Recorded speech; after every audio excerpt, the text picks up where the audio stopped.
चलिए आज चर्चा करते हैं राजनीति की। प्रधानमंत्री के पद पर बैठे नरेंद्र मोदी के खिलाफ पुराने जनता दल के कई घटक मिलकर एक महामोर्चा बनाने की कोशिश में लगे हुए हैं। क्या लगता है आपको, ये नरेंद्र मोदी को मात दे पाएंगे क्या? इस महामोर्चा का भारतीय राजनीति में किस तरह का भविष्य आप देख पा रहे हैं?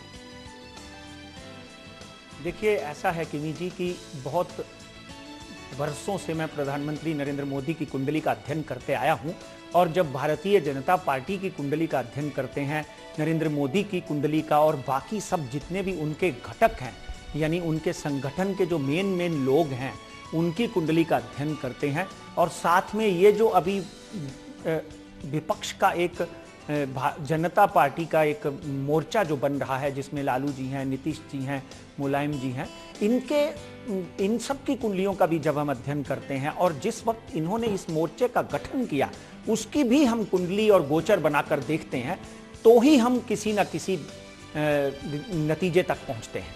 तो आपने ये जब सवाल किया कि क्या होगा इस मोर्चे का और प्रधानमंत्री के साथ में क्या कोई ये हानि पहुंचा सकता है, एक बात तय है कि नरेंद्र मोदी एक सूर्य की तरह चमक रहे हैं। नरेंद्र मोदी जो है, उनकी कुंडली का जब हम अध्ययन करते हैं, चाहे वृश्चिक राशि में शनि की साढ़ेसती चली हुई हो, चाहे वृश्चिक राशि भारतीय जनता पार्टी की हो, उसमें भी साढ़ेसती चल रही हो, मगर शनि आचरण देखता है, शनि दंड देता है उस व्यक्ति को जिसने घोटाले किए होते हैं, शनि दंड देता है उस व्यक्ति को जिसका आचरण और चरित्र ठीक नहीं होता। इसलिए नरेंद्र मोदी और उसके संगठन के लोगों को कहीं भी शनि जो है दंड देते हुए दिखाई नहीं देता।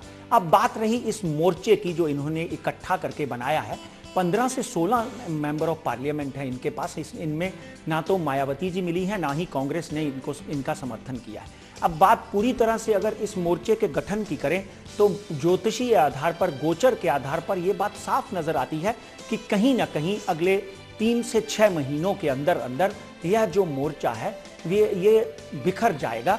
कहीं भी इस मोर्चे का अस्तित्व जो है वो स्थिरता की तरफ जाता हुआ किमी जी नजर नहीं आता है, क्योंकि नरेंद्र मोदी की कुंडली का और नरेंद्र मोदी के आभा का बहुत इंपॉर्टेंट बात है। मैं फेस रीडिंग भी करता हूं। नरेंद्र मोदी की आभा का, नरेंद्र मोदी के पूरे व्यक्तित्व के जब प्रभाव की बात करते हैं तो उसके सामने बहुत मुश्किल है, बहुत बड़े बड़े नेता जो हैं वो टिक नहीं पा रहे हैं। उसका कारण क्या है? ये डिवाइन बैंक का मतलब होता है धर्म का खाता।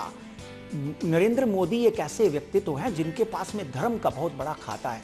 आप एक ऐसे व्यक्ति की बात कर रहे हैं जिसने नवरात्रों में 10 दिन पानी के ऊपर गुजारे, जिसने पशुपतिनाथ से बाहर निकलते ही आपको महसूस करवा दिया कि वो वहां पर एक डिवाइन बैंक में और अपने गुण पैदा करके आए हैं, वहां से और भोले बाबा का आशीर्वाद लेकर आए।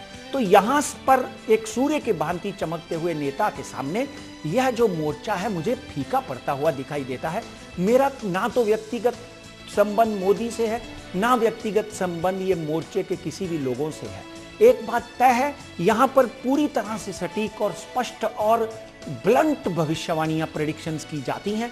इसलिए यहां ये आपके सवाल का उत्तर एकदम सिंपल और सुंदर भाषा में यह है कि कहीं भी इस मोर्चे का अस्तित्व अस्थिरता की तरफ ही जाता हुआ दिखाता है, स्थिरता की तरफ नहीं। कहीं ना कहीं इनके आपसी भेदभाव, आपसी द्वेष कहीं ना कहीं ये मोर्चे का अंत करने में बहुत जल्दी, बहुत ही दीर्घ आयु है, बहुत ही छोटी आयु है इस मोर्चे की, दीर्घ आयु नहीं है।